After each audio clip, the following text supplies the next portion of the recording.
Hey, I'm back. Rob Dukes. Put Up Your Dukes podcast. How are you? It's been a while. I went on a hiatus from this. I had to. I moved, I reset up everything. I have a whole new podcast room, but right now I'm doing it from outside on my back porch. This is where I sit and I smoke cigars and I watch hockey. And so the reason for the hiatus, got involved in a bunch of other things and had to kind of step away for a minute, but now I am back. I will be trying to give you one every week. Let me go back. Last July, we went on tour for 5 weeks. Did an East Coast tour with Dead by Wednesday, band out of Connecticut.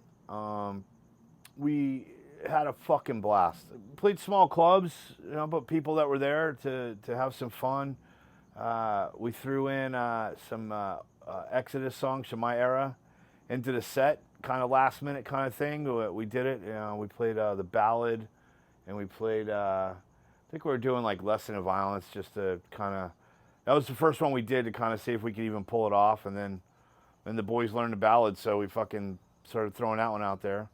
We had a blast, and then after the tour, me and Mel had to bring the tour the RV back to Florida, and so I stopped by Castle Bam, where Jesse Margera lives, and I recorded some music with him, which is a band called Thoughts and Prayers. You can go out there. I think the song is called Bridges We Burn.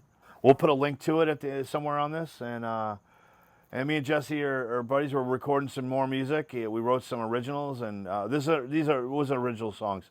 And we're just gonna keep plugging away. And me and him are, just writing music. He's a great drummer and a really great human being.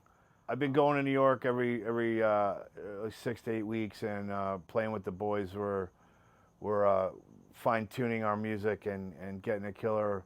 We're getting set to go out on another tour possibly in September. So I got that coming up, and then I'm going to New York again, hang out with the boys. I did the Bonfire with Big J. Okerson and Bobby Kelly and Dan Soder. Dan Soder left, so it's just Big J and Bobby Kelly now, Robert Kelly. I did the Bonfire. It was fun. Me and Yules did it together, and done that. I got a bunch of podcasts recorded, and I'm gonna, like every week, some of them are gonna be a little. I'll tell you what I did.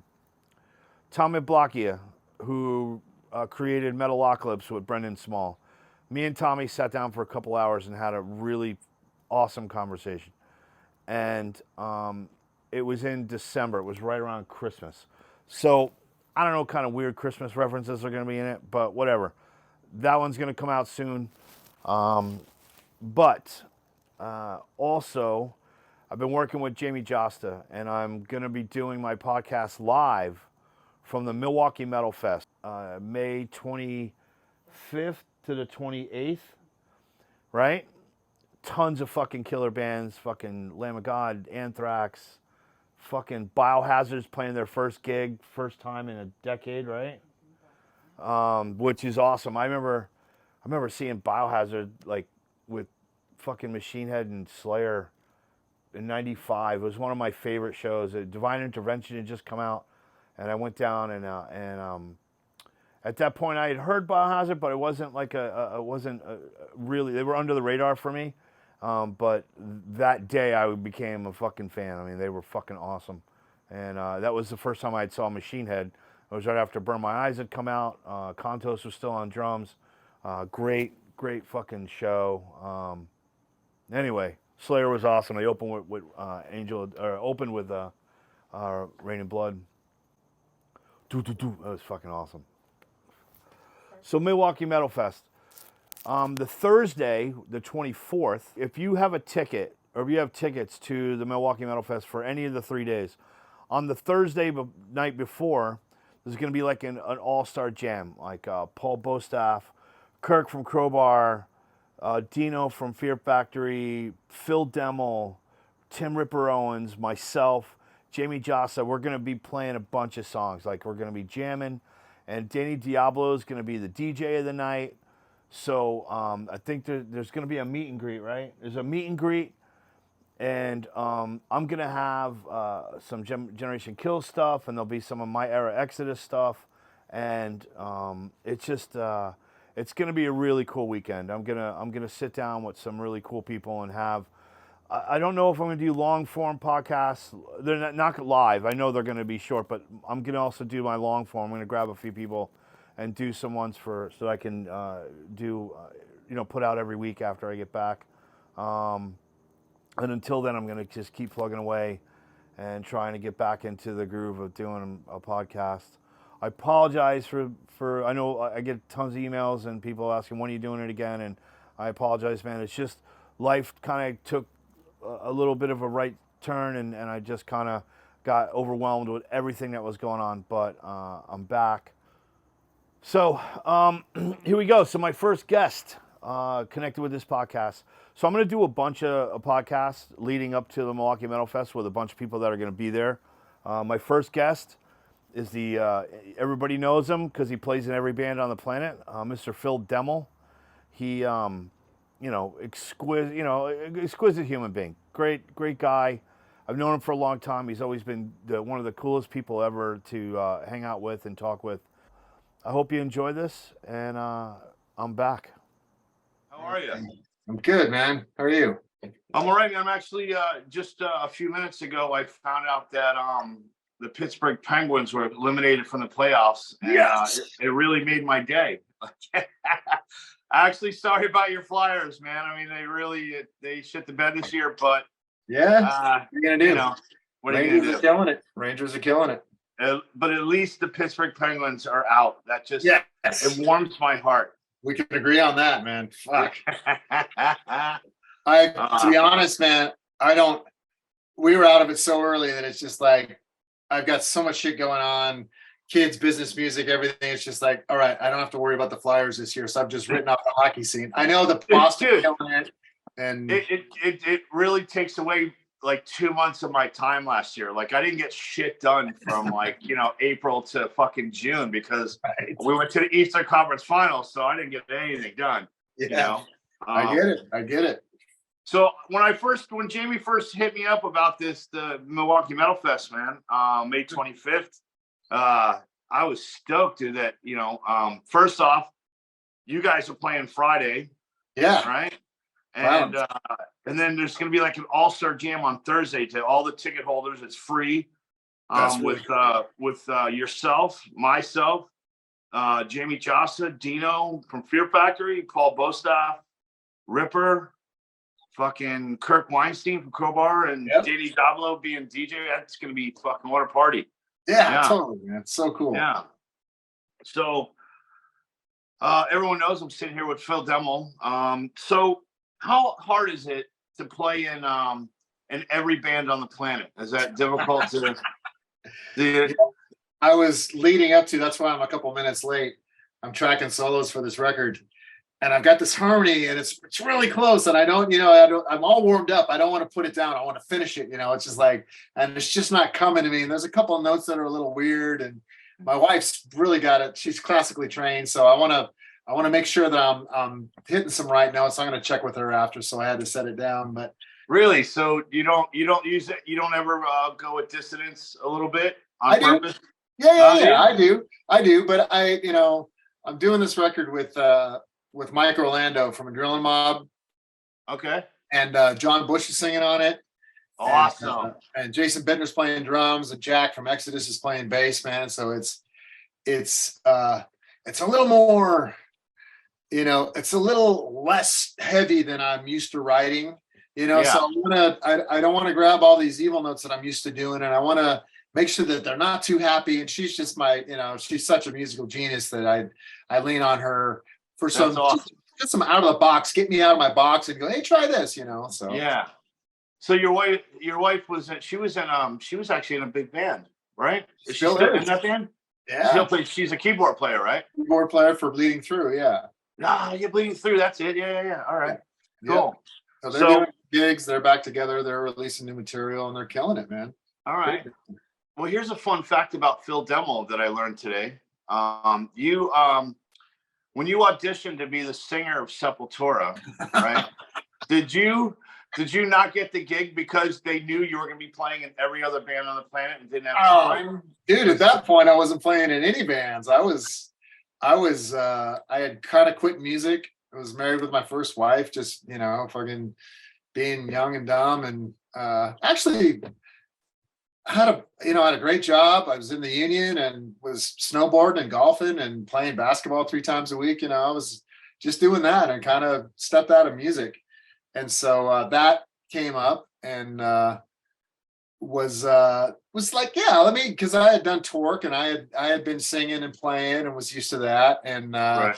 I think that they already had Derek and it was already a done deal. But Boar Voice is like, yeah, just, and it was a good experience to get in and write lyrics over one of their original songs and make up my own phrasing and go in and sing it. So it was a good experience nonetheless.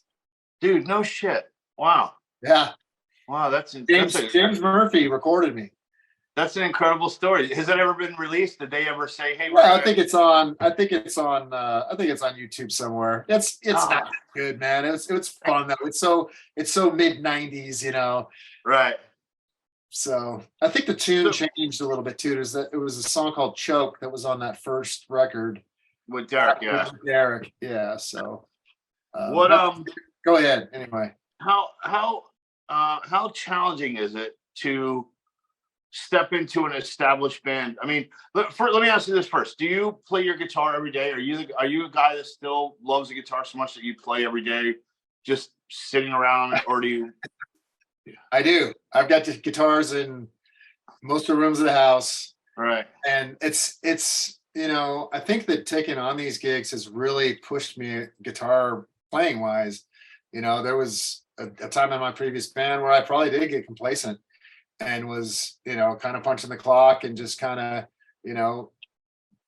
not playing as well as I should.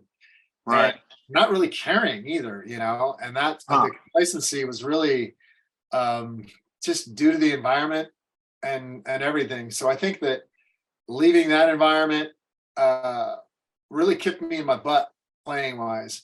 Nice. And, you go from the day that I quit Machine Head, the next day I've got a call from Slayer, and I've got to learn these songs. And so from that, ever since that minute happened, I have been learning tunes and, and it's really pushed me as a player because all these bands, like I've learned Devin Townsend's set, I've learned a Testament set, I've learned Metal Allegiance plays, the Lamb of God stuff and the Slayer stuff. So everybody uses their own languages and tunings, so it's really educational. Yeah. I mean, it's an enormous challenge. And I don't know you're the only guy I know who really has accepted that. Most people are, they just want to be in their world and do what they do. And, being challenged. Like, I remember when you filled in for Gary with Slayer, and I was like, "Holy shit!" Like that's a pretty enormous feat you only had like a week, right? It was probably like 3 or 4 days, but I was ready after 2. I was ready because I thought I was going to be playing in 2, so I was ready. I could have been ready to go on in a couple, but it was like 4 days. Wow. 4 days. And you're talking Gary Holt, and him as well as anybody, filling the godfather of thrash, father of all of us East Bay guys, and anybody who plays heavy music owes a lot to that man, and stepping into Slayer, which is my favorite band. They're the reason why I was playing heavy music and playing. I bought Show No Mercy when it came out. I saw them their first time in Berkeley. They ever played out of the Bay Area, wearing the spandex and the makeup, when Exodus told them to take it off. I was at that show, and being with the band on the 35th anniversary of that album being released was like this unreal world that I was in at that point. It was so surreal that, I feel really, blessed is so overused, but I mean, it couldn't be more apropos in this situation. Like, man, thank you, Gary and Carrie and Tom and everybody believing in me, because that really set me in this direction. have you ever been in the middle of a song and just forgot where you were? Is that and just like totally fucked it up? Like when doing like a fill-in gig? No, You haven't done it? not with these, because I immerse myself in the tunes to know them Right. so well that it's just, there's violent songs that I don't know as well as I know the Lamb of God tunes, or I do that. I fuck up my own songs more than I fuck up anybody else's. You know what I mean? I still have a fucking cheat sheet for my own lyrics that I wrote. You know what I that's mean? hard. Lyrics are hard, man. Lyrics are like different. Yeah. I with the prompters and everything, people give people a bad time. It's like, I get it, man. I get it with the words and everything it's different. But when you're dealing with this and muscle memory, where I played through the Lamb set today because I hadn't in a while, and I'm going to play some shows with them in a couple of weeks. And Oh shit. I was like, oh, I don't know what's next. Let's just see what happens, and your hands just go, oh yeah, this is where we go at this point. And it's amazing how that it all works, the mechanics of it all. Yeah. I used to yell at Gary, like, what's the first word of the first song? Yeah. And he would go, I don't fucking know. And he would run away from me. He would just, and I'd be panicking in my head. And then I remember once it right at the last second and went, oh, I know what it is. And then I just got into it. But yeah, it's crazy. Talk about, yeah. And then you got all the fans there, screaming it with you. And they know, dude, they know when you fuck up. Stick the mic once up. In a while. There's like a few people in the front, they know. But playing in Houston with Violence at the Hills and Heroes Festival. We're playing World in the World. The song that we played every show, and every time that we've ever been together, and Sean is just like lost. He's singing through my solo and like forgetting to play. It's just like, you motherfucker, man. This song, this is the one you fuck up. We all fuck up on stage. I'm not saying that he's the only one. We all do that. But oh man, I was singing Blacklist and fucking fucked up the chorus. I mean, and I was laughing at myself. I'm like, dude, really? That's the song you fuck up? You can get through all these other crazy ones. The simple fucking chugger, that's the one you fuck up. Yeah. Right. Dude, so I'll have to tell you, man, I like you, when I was a kid, Randy Rhoads was my favorite. I remember it took me a month to learn D with the tablature. And I can still play it to this day when people hand me a guitar. And I don't play a lot. But when I do play, I always fucking play. And they're always And I know you love Randy, and I know we always have that in common. Here's my little. Oh yeah, look at that. Yeah. And I love the every time I see a picture of you still got the dotted V. You know it's right here, man. Yeah, it's right here in the boat. Wait. Yeah. There he goes. There you go, dude. Yeah. And we've actually never been on the same show ever. Machine Head and Exodus never crossed paths in all those years. Okay. In the decade, and but I used to run down and see you guys whenever I could. I remember hanging out with you guys during the recording of The Blackening. And, right on. Yeah, at the Green Day place. That was the Locust.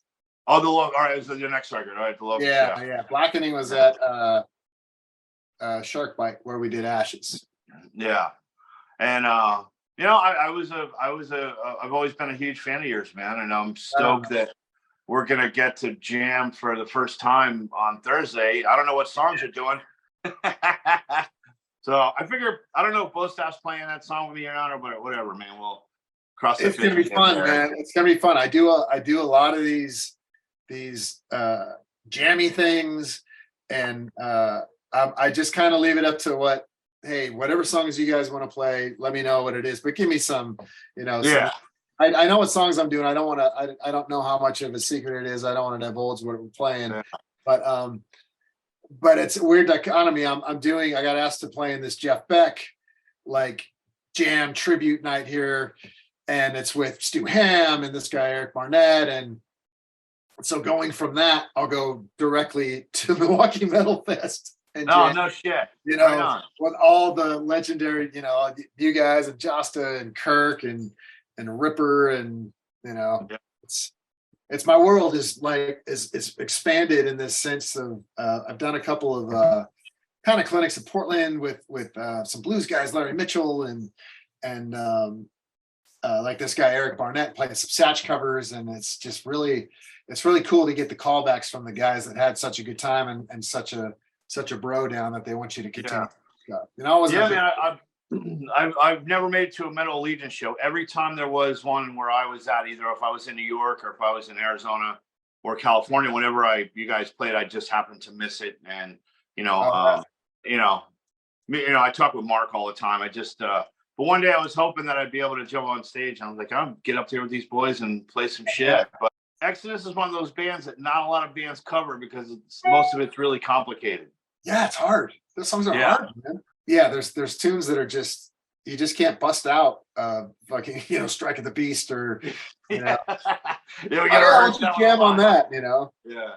We've got a cover band of all my high school buddies, and we play mostly easier stuff, Bon Jovi and AC/DC and Journey and shit, but we'll play Seek and Destroy or, Walk. Yeah. There's a couple of, every band has that kind of easy one, but what's the easy Exodus tune, I think the easiest Brain Dead. Brain Dead or even Bonded's a fucker. I had a asked me, we know Bonded, come up and sing it. And I got up there and I'm like, yeah, you guys are playing it all wrong. You're fucking this up. Yes. So yeah, man. Well, listen. So I think either Thursday or Friday, I'd like to actually sit down and do an actual in-depth podcast with you get a little more deep and instead of surface and stuff. And I got a ton more questions to ask in, and always good to talk to you, buddy. You, man. I hope I get to jam with you at this Metal Fest. And thank you, man, for doing this. Yeah. Thanks for chatting, man. I'll see you there.